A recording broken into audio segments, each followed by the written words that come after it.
শীত আসলেই এই পিঠাগুলো ধুম পড়ে যায়, সেটা হলো ভাপা পিঠা। ভাপা পিঠা বাংলাদেশ ও ভারত পশ্চিমবঙ্গের একটি জনপ্রিয় ঐতিহ্যবাহী খাবার।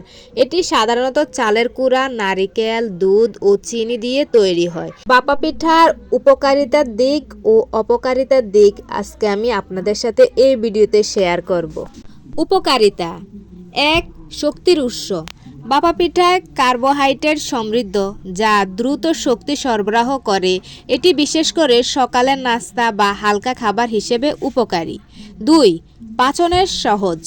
এটি হালকা ও সহজে হজমযোগ্য খাবার, তাই শিশু ও বয়স্কদের জন্য উপযুক্ত। ৩. প্রাকৃতিক উপাদান। ভাপা পিঠা সাধারণত প্রাকৃতিক উপাদান দিয়েই তৈরি হয়, যেমন চালের গুঁড়ো, নারিকেল ও দুধ।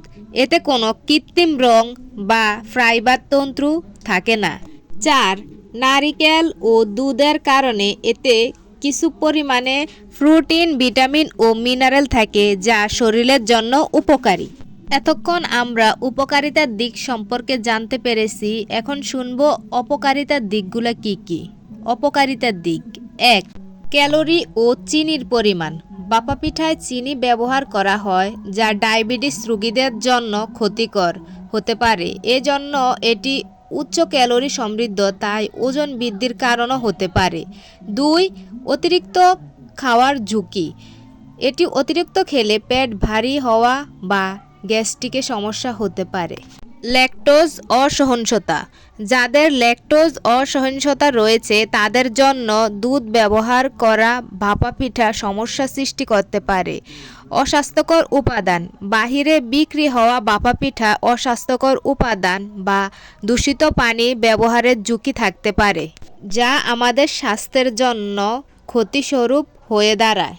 এতক্ষণ তো আমরা ভাপা পিঠার উপকারিতার দিক ও অপকারিতার দিক সবগুলো সম্পর্কে বিস্তারিত জানতে পেরেছি। এখন ডিসিশন আমাদের কাছে, যে যেটা আমাদের শরীরের জন্য ভালো হবে সেটাই আমরা করব। এর থেকে আমরা কি বুঝতে পারলাম? অতিরিক্ত কোনো কিছুই ভালো না। আমাদের স্বাস্থ্যের সাথে যেটা আপনার ম্যাচিং করবে, আমরা সেভাবে নিজের শরীরকে সুস্থ রেখে চলাফেরা করব, কারণ সুস্থতা আল্লাহর সবচেয়ে বড় নেয়ামত। এখন আমি আপনাদের সাথে শেয়ার করব কিভাবে এগুলা থেকে আপনারা সতর্কতা থাকবেন। ডায়াবেটিস বা ওজন নিয়ন্ত্রণ থাকা ব্যক্তিদের ভাপা পিঠার পরিমাণ মতো খাওয়া উচিত। আর বাড়িতে তৈরি ভাপা পিঠা স্বাস্থ্যসম্মত এবং নিরাপদ, সেজন্য ডায়াবেটিস রোগীরা চেষ্টা করবেন বাড়িতে এই পিঠাগুলো তৈরি করে খেতে। আমি আপনাদের সাথে ভিডিও করতে করতে কথা বলতে বলতে এই যে দেখুন আমার ভাপা পিঠা তৈরি হয়ে গেছে। সো গাইস, ভিডিওটি আজকের মতো এ পর্যন্ত। সবাই ভালো থাকবেন, সুস্থ থাকবেন।